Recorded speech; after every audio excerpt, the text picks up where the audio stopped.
Alright, so we're doing this in kind of a vlog fashion today because mainly I'm just going to be running errands. But we did get the new motor and let's go take a look.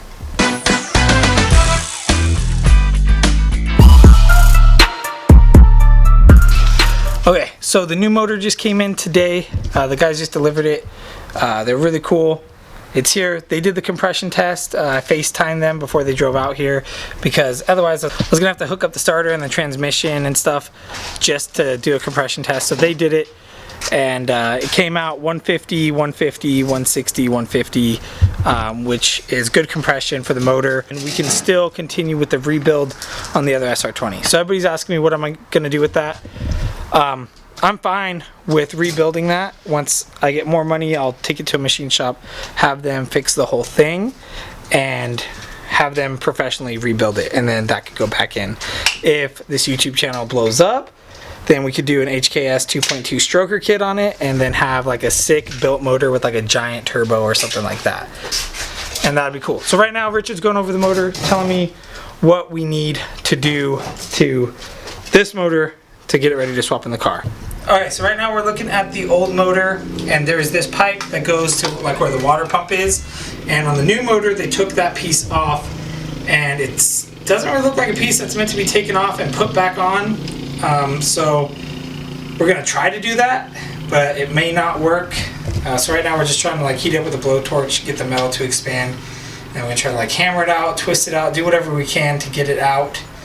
So we could reuse that part, because right now that's the only snag that we ran into with all these little engine components. So we're going to give that a shot. So after trying to remove that piece with hammers and blowtorches and everything else with no success, we were getting pretty devastated. So we wanted to do some research and find out what that part actually is, try to find a part number so we could replace it, try to find out if it's even necessary to run or if there's like a popular delete for it. So I start off by messaging the guy I got the motor from, and I said, hey man, the motor is missing this piece. Is there a delete you did? Do you know the name of it or a trick to remove it? Because if I could just remove my old one and reuse it, that would be cool. So while I was waiting for him to respond, we just kept diving in and doing some research. We were pretty confident that it was the heater core hose, but there's still the issue of running coolant to the turbo that we're running into. So I didn't know if this was something that a lot of people did, why this guy removed it. When most people do the delete of this, they leave that piece in and just run a loop for the coolant, kind of bypassing the heater core, but leave that in. Finally, the guy responds, heater, don't need it.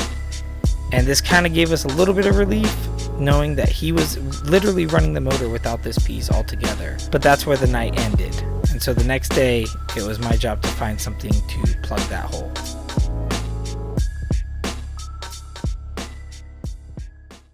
Okay, so here it is. We were planning on doing a lot more to it last night when we first got it, but we ran into a snag that kind of just threw us off for the whole night.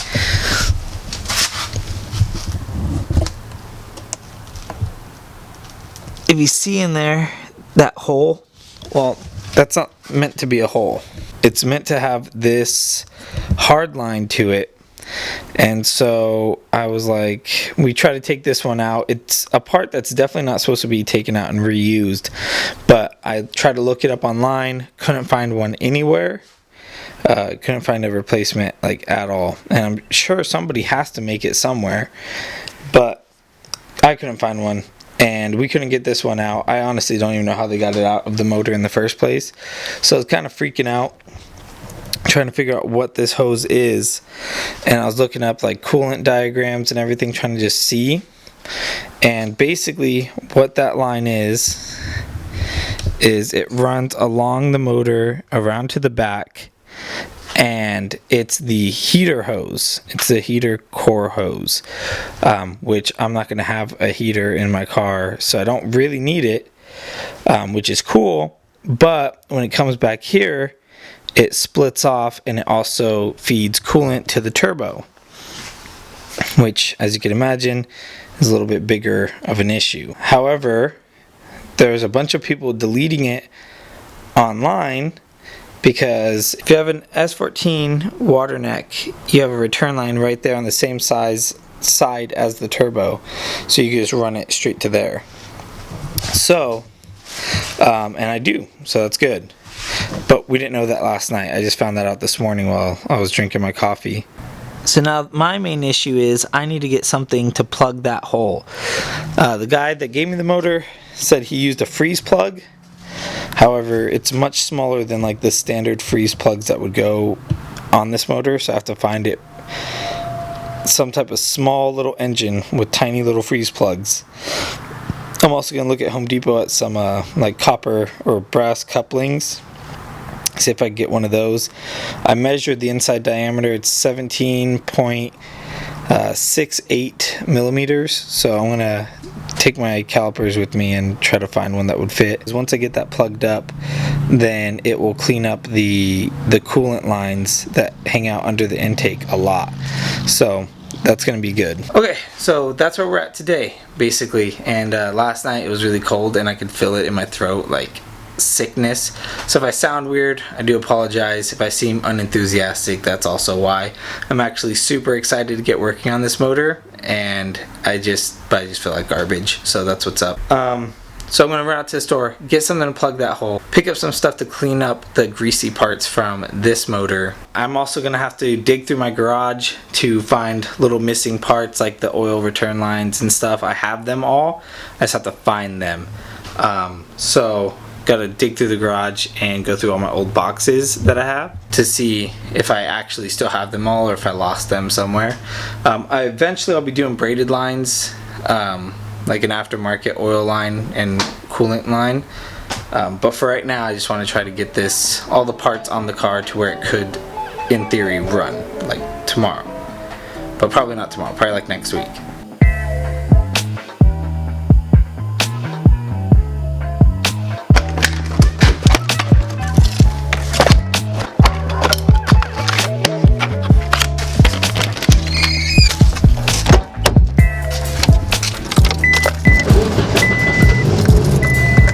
So I just got back from Napa and Walmart and Harbor Freight and a few other places. I went to Napa first and I showed them the picture of the piece that's missing off the new motor, and I was like, I know it's a long shot, but do you have this piece? I love it whenever they ask, well, what motor or what car is it in? And I'm like, well, it's a 180SX. And I'm like, the motor is from Japan, and here it's an sr20 DET. And they're like, oh, yeah, you're gonna have to go to an import shop for that. It's like, yeah. Like I sat in my car for like an hour trying to find a parts number for that part so they could actually look it up, because once they found out that it's not off an American car, they're like, oh, go yourself. Did some research, found out it's the same part that's on the KA24DE. Ran back in. They still didn't have it. Found it online. It's like 10 bucks, 15 bucks. But the only problem is I can't find it with like 2-day shipping or something, and I really want it just as soon as possible. So I'm gonna give it one more shot trying to take the one off of my other motor and see if it's still able to be reused, and then if that fails, then I'm just gonna order the new part tonight, and hopefully it'll be here by next weekend so we can put this motor together and be ready to drop it in. Okay, so I doubt any of you guys will actually run into this problem, but if you do, a 10mm socket on an extender fits perfectly right through the water pump area, and you could just hammer that guy right out. So I'm going to finish doing that and see if it can be reused. Okay, so I just took a flathead screwdriver and I tapped the water hose connector back in. It's still a super tight fit. As you can see, I have rags all over the place. I plugged every single hole, even that little guy right there. So then I took my blower gun with some tape on it so I get a good seal, and I put it in the hole right there. Put in the hole right there, blew air into it, sprayed soapy water around where it connects to make sure that there's no bubbles. Basically kind of like a ghetto leak down test, and there's no bubbles, so I think we are good to go. So all of these stock coolant lines are back in place, and now it's just time to figure out what we want to keep and what we don't. So most of these little pipes that you see that are hanging off down here and stuff, they're gonna go to the idler control valve. Seeing as I live in California, where the weather's 70 degrees the majority of the time, or higher, Where I live, it's like 100. I don't really need that. However, it definitely seems like more of a headache to remove it than it's worth, so we're gonna keep all of that. So remember earlier when I said this water neck was an S14 water neck, so I could run my turbo lines right into there and not have to worry about running it behind the motor and everything? Well, guess what? That's an S13 water neck. So I have two options: buy an S14 one or an S15 one, which will bolt right on, but they're like $80 or $90. Or there's an adapter plate that basically just bolts in between here, and it's like a thick plate, and it has a 1/8 inch AN fitting, and it's made by Stance. I guess the same people that make the coilovers, and those are about $40-50 bucks. But I was able to find one on eBay right now for $25, so I jumped on it and I just bought it. It should be here by next week, so that is how we're going to do that. But I need braided lines for my turbo, which is a good mod to do anyways, and if I ever want to upgrade to the S14 turbo, the T28, I could do that and it'll plug right in and it's nice. So I just ordered the braided lines as well. It's gonna be these hoses. I'm thinking about just ordering a hose kit too. I could get away with using these ones. These actually have a good amount of life left in them. They're not dry or cracking or anything. However, this one is ripped, and so I'd have to like push it on there and then tighten it down. And although I could get more life out of them, I think I'm just gonna buy a hose kit too, just so when we put this back together, it's just one less worry. Because at this point, I've learned my lesson of trying to cheap out and cut corners. It does not play off very well. So real quick, I'll try to explain to you guys what we're going to be doing with these heater hose lines, and give you guys kind of a rough explanation of what we're going to be doing.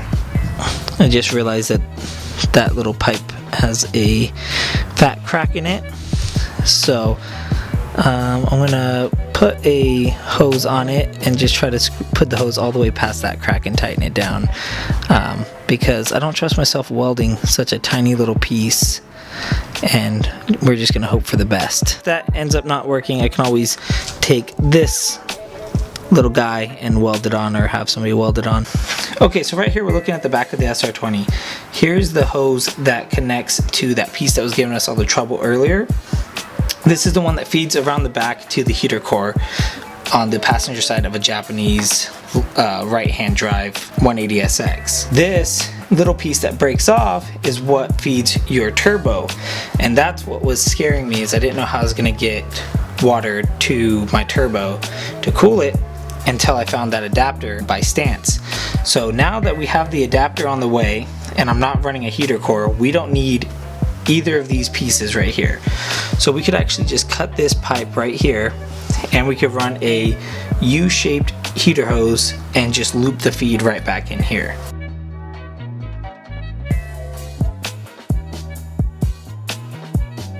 So now with that part taken care of, I was finally able to move on and degrease the engine. So I started off by just spraying it down with some gunk degreaser, scrubbing up some of the tough grease with some wire brushes, and then finishing it off with my Harbor Freight engine cleaning gun with a mixture of 1/3 degreaser and 2/3 water, and sprayed that down, then just rinsed off the engine, and we were good to go.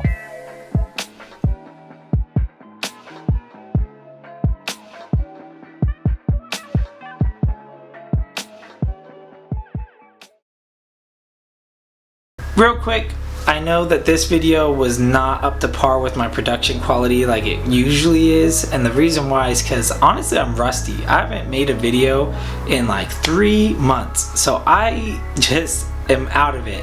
I don't have my camera guy here. I'm trying to film and do the work. Mainly I'm just trying to do the work. I just want to get this project done. So that's why there's not as many glam shots in this episode, and it's more just me doing stuff and showing you what I did, because I just wanted to get the stuff done and then kind of just show you what I'm doing. But I didn't want to take time to set up each shot, because working on a car and recording working on a car, it can take like 3 times longer recording and working on a car than just doing the work. Because trying to set up the shots, and then my least favorite thing is when I record and my camera like quits recording and I have to undo something and then hit record and redo it, it's a pain in the neck. That's why it was filmed the way it was today. But next week, if all goes as planned, we should have everything we need to do the heater cord delete, which I will be doing a full instructional video on how to do, because that would have saved me so much time and effort if somebody else would have made that video. So I'm going to make a video showing you guys how to do it, or how I'm doing it. If you wanted to eliminate the idle air control valve, you could get way less hoses under there, but I'm not going to do that. So I'll show you guys how I'm going to do it. I'll show you guys installing the adapter plate and the new turbo lines, and hopefully putting everything on the motor and getting it to like a running, working condition and ready to be dropped in. So that is what you have to look forward to. If my next week episode is a little bit late, the reason why is because I'm gonna wait until all those parts come in so I could film all of that in one video, because it's important to me that you see it from start to finish, that whole project in one video. That way you can follow along more easily. So if my next week episode is late, that is why. It's not because I'm disappearing again, okay? Relax. So that is everything that I had to rant on about at the end of this video. So thank you guys so much for watching. I really do appreciate all you guys sticking around and being so passionate about this build. I was getting messages like every single day about the build during my absence, and I had 3 people come up to me in real life and ask me what was going on with the build, which was a trip. My coworkers think I'm famous now, so that's cool. Like, okay, thank you guys so much. It's been awesome, and I cannot wait to get this car running and on the road. And I couldn't do it without you guys. Honestly, like, this project would have been dead a long time ago if I didn't have you guys pushing me to continue doing what I'm doing. So if you could, please hit a like down below, comment, give me some good vibes, and let's keep this project going until it is done. Thank you.